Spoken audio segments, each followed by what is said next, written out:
Hey leaders, I'm Melissa Bond, and I'm the Director of Student Engagement and Student Leadership at Anderson University in Indiana. And I have the privilege of sharing with you today about creating and executing successful events. I have been planning and executing events for the past 20-ish years, 25, and it's just something that I really enjoy and am excited to get to share a little bit with you all today. So I hope that you will be able to get something out of this that you can use to influence your institution, and just so grateful that God has brought you to this place. Let's get started. Okay, so the first thing that you want to do is you want to define your purpose. If you're taking notes, purpose. You need to think about, what is the point of this event? What are you trying to accomplish? Why are you doing it in the first place? It might just be, hey, my resident director or hall director told me that I have to have a floor event. So that's why you're doing it, but you need to dig a little bit deeper. Okay, what do you want to accomplish? Is it the first time that your floor has ever gotten together? So literally you just want people to feel a sense of community, feel like they belong, think that this is kind of fun. Maybe you want them to get to know each other. Maybe you've hit a point where, like, okay, we've been living on this floor, but the point of our event is we really need to get to know each other deeper. Maybe you are doing a campus activity and it's like, hey, we need to just do something where literally as many people on campus as possible can get together in one place and just have a great time. So you first need to think about, what is your purpose? The event that I've showed on the screen is a little event that we did this year and our student leader retreat that we kick off with. And these are some objectives or purposes that myself and our team came up with when we started to plan. And it was the very first thing we did. So make sure to take your time on this. It might seem a little bit unnecessary, but as you're going to see in a few minutes, it guides everything that you do. So define your purpose. Okay, so you define the purpose of your event. You have gathered a team together and you are ready to get into like the planning stage. The next thing that you're going to do is an uninterrupted brainstorm. Do not skip this part. It's super important. So you're going to gather everybody in a room physically and you are going to say, all right, we're all going to take 5 minutes and we are going to brainstorm. Let's pretend that we are planning, we have a Christmas party coming up. This is true. We're planning a Christmas party, so we're going to say like, all right, I want everyone to take 5 minutes. You're going to have your sticky notes or your notebook, and you are going to just write down everything that you can think of in a brainstorm. It's interesting because when I first learned to brainstorm, I always thought we would just throw ideas out there, and that does come next, but actually the most effective brainstorms start with you writing down what you think on a paper. And that's kind of the first part of uninterrupted because nobody can interrupt you if it's just you. So you're going to write everything down on a piece of paper for 5 minutes or less if you need it, and then you're just going to stop. Then you're going to, as a team, say, all right, let's all share our ideas. This is super important. Everyone shares, everyone listens. There is not any knowing at that time. What that means is when I say, you know what I think would be awesome is we could just like have a ice sculpture. No one is going to say, no, we're not having an ice sculpture. We can't afford an ice sculpture. I don't know if it's going to be cold. It could be windy. It could break. Somebody could hurt themselves. We're going to need insurance. We're not going to say that. We're going to listen. And like you might be thinking, that's not a good idea. It's not what you're going to say. You're going to listen. And you're going to listen with possibility that it could be a good idea. It could work. It could spark something further. So this portion can be the most fun. It can also be very frustrating if you do not spend time listening. So we've all probably been in a meeting where we are trying to share an idea and someone just cuts us off and it's like, nope, not doing that. That's not going to work. What do we want to do? Then we don't want to share anything. And even if that one idea really wasn't a great idea, our next idea might be. And so we do not want to stifle anyone's creativity or their willingness to share with the team. So try it uninterrupted, first on paper, then you share with a group. You can write them down. I like having like a giant chartboard where you just physically write it down, or put your Post-its in the middle. You can have everybody bring their Post-its up to a chartboard, and I do that a lot onto the paper. And then one person can kind of read off everybody's ideas. But it's important that you just give it time. Everyone shares, and there is not any knowing. Okay, the secret sauce. This is my very favorite part of any type of event planning. I think I just love it.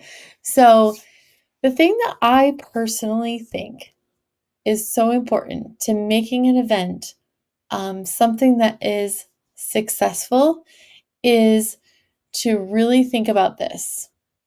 How do I make this event transform from just an event to an experience?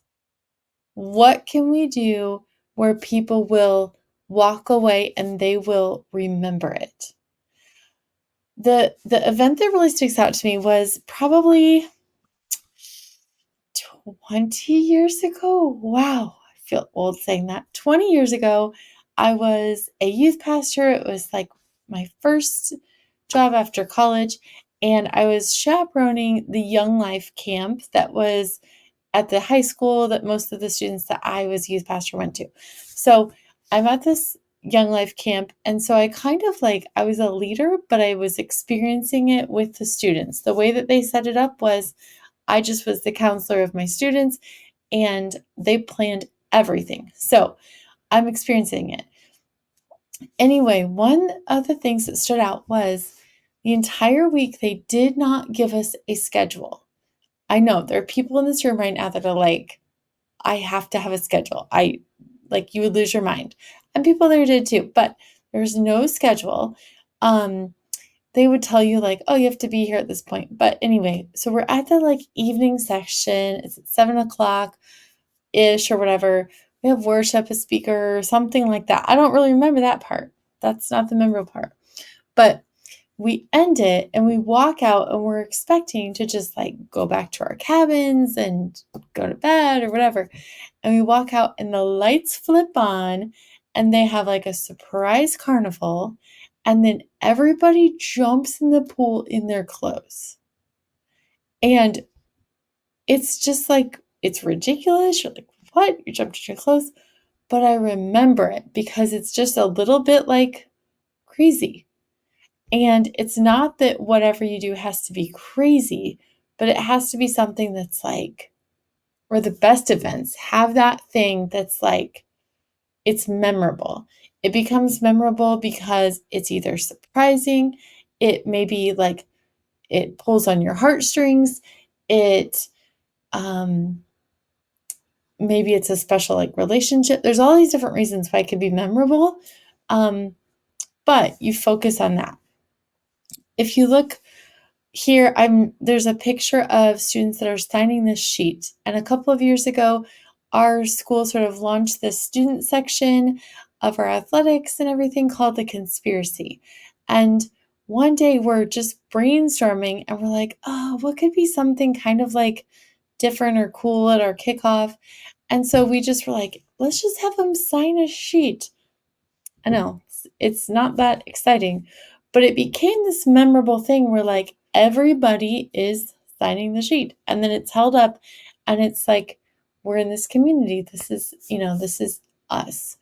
So it can be something exciting or, oh my word, last year we had, so I do like this. Like, I feel like my students would be like, what's your idea now, Melissa? But just trying to think outside the box. We had a Christmas event last year. I'm like, you guys, let's have a carousel, reindeer, crazy. But really what ended up being memorable was everybody having an ornament, writing your name on it, writing a memory, hanging it on a tree. So like, yes, the carousel is more like extravagant, exciting, but the memory, the part that was like special, was just this inexpensive Amazon, ornament that you write on. So take some time though to think, in this event, what could be something that is memorable? All right, once you have gone through that process of defining the purpose of the event, gathering your team together, brainstorming, filtering those ideas, adding the secret sauce, now it's time for turning our ideas into structure. And this is the part that really a lot of people just start here. They sit down and they're like, all right, I'm going to plan an event, 7:15, 7:30, done, done, done. But if you start here, then you miss the important part of the event, which is the purpose. How do you know if it's going to accomplish a purpose if you don't know the purpose? So again, make sure you do not skip those first parts, but then you're going to turn it into structure. Get out your spreadsheet, make that table. what you're looking at is a portion of our plan for the student leadership retreat that we just finished in August. And you'll see that it is very detailed. Here is the time. This is what's happening. The POM is the person on mic. It's just my way of being like, this is the person that is, kind of bringing everybody to attention. What are we doing? What are the supplies? Where is it going to be at? So we have to, at some point, get that structure down. And that way we can make sure that we have all the details in place to make everything run smoothly. Okay, so now that you've got your detailed structure of your ideas and how everything's going to happen, you're going to make sure that you write a list of the resources that you need to carry out that plan. You look at that list and you're thinking, do we currently have access to all of those needs? Is it in the budget to purchase or rent the items that we do not have? You'll notice we haven't talked about budget until now. And my advice on that is, of course, you have to stay in budget. Of course, it's a reality that there is a budget. And while you're brainstorming, you want to have it in mind in the sense that, you're not going to be planning a trip to Disney World if you know that your budget cannot allow for that. But you're not going to let it stifle you.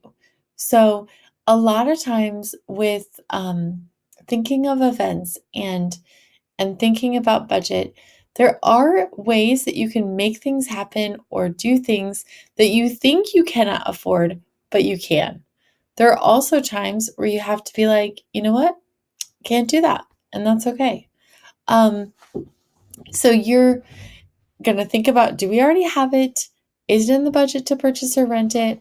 Or asset mapping, which is just looking at what are the other available resources that we have to accomplish this goal. Maybe things that you didn't think about. That's the mapping part of what resources are here? What places do we have? What people do we have? What where could we borrow from?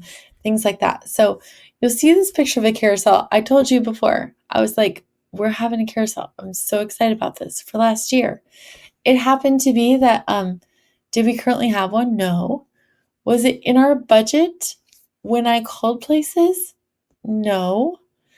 Asset mapping started researching and our GA was like, hey, I drive past this place where they do have amusement rides. I wonder. And so I call him, he comes out, he talks, gives us an incredible deal, and we end up having a carousel. And it was in the budget and awesome. This year, call about the carousel. It's going to be a lot more money. Probably not going to be a carousel. So now I'm going to have to think about okay, that accomplished a goal of something surprising, something that just set the mood, something that made people feel this childlike joy. And so since it can't happen through the carousel, I'm not going to fret. I'm going to focus on the purpose, and we will accomplish that in a different way that's in the budget. So it's just something you need to really think about, not stopping and going, you know what? We don't have a budget. We have no money. We're a private school.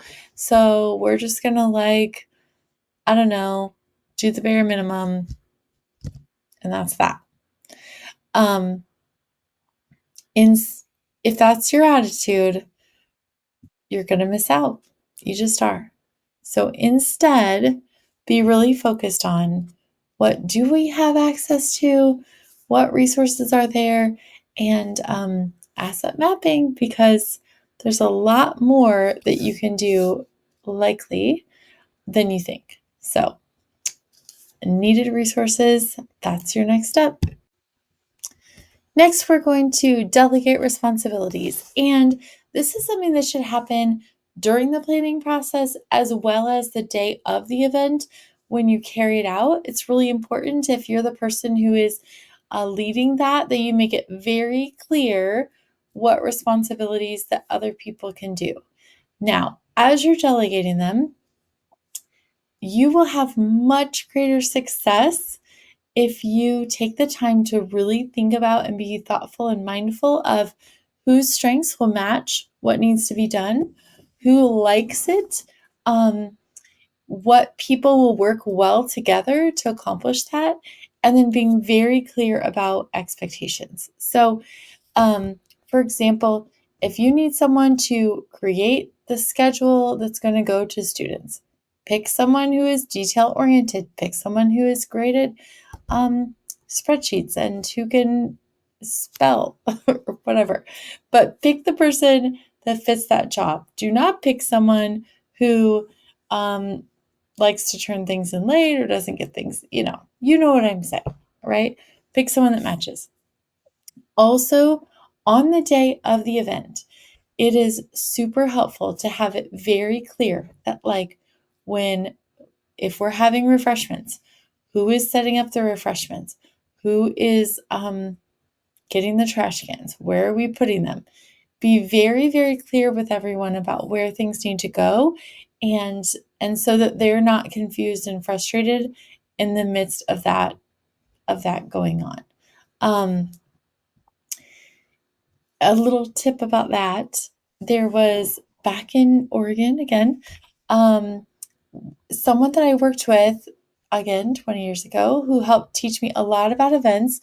Her name is Shannon, and Shannon would do a really good job about delegations and setting clear expectations as well as details by practicing walking through the event. So in your head.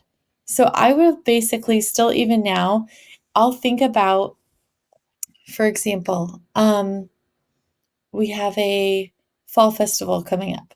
So I will think in my mind, all right, if I walked up to the festival, like, what am I going to see? Am I going to hear music? Where am I going to sit? Am I going to be cold? I'm going to get food, but like, which direction will I walk to the food? Oh, I'm walking over, but where do I get my drink? I have my cup for it. You get it. But if you can really, as a team, kind of visualize yourself walking through that event, and what things need to be where, it will really help you with especially the structure of the ideas of the itinerary, as well as the details of things that you need to be able to have to make it run well, and then delegating the responsibilities as well. So do not try to do it yourself. Nobody likes that. You will burn out. It will not go well. You need to trust others.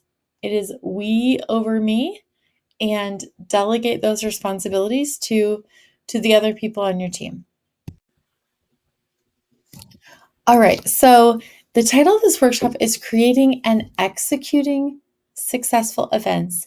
And so we've spent a lot of time talking about the creating part, a little bit about carrying them out, executing day of, but something that you cannot miss is getting the word out, marketing. You cannot execute an event that no one comes to, and people can't come if they don't know.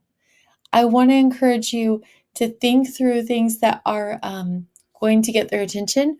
Remember that yes, you want consistency where students will always know where to find information, but at the same time, if the only thing you ever do is hang up a flyer or send one email, there's going to be a point where students just start to like block that out and not think about it. So try to think of something surprising. Where can you put a sign up? Where can you, do a little video, an Instagram shout out? Can you give a slideshow to professors they can put on the screen? But I will tell you, the number one way to have students come to your events is to ask them in person. Ask a friend, ask them to ask a friend. Talk to the people on your floor personally. Hey, there's an event on Friday. I've worked really hard on it. I'm super excited about it. I really hope you'll be there. Hey, you going to be there? Glad you're there. Do you need a friend to come with? Just ask personally. And so, and ask others to ask personally. And that's really the best way, because people, all in all, people care about people, and that relationship is going to help bring more people to an event than anything else. You still need to market all the things, but get the word out. Don't spend all this time on your event, planning something that's incredible, and then not be able to have it shared with people. Thank you so much for taking time to participate in this workshop today. I just am grateful to have the opportunity to share with you.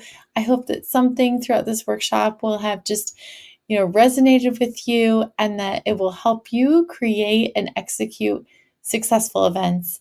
And I just want to take a moment to remind you that the best part about events is that they are tools and opportunities for building and sustaining relationships. And so those relationships can be ones that encourage us in our relationship with Christ, that are deep friendships that support us throughout the years, and just people that we can experience joy with. And so I just really encourage you to keep that in mind as you are going about this great work that God has called you to, of planning and executing events in whatever capacity that you will be doing that in. So grateful for you and all of your work that you've done. Please feel free to reach out, and I just look forward to connecting with you in the future. Great work, everybody.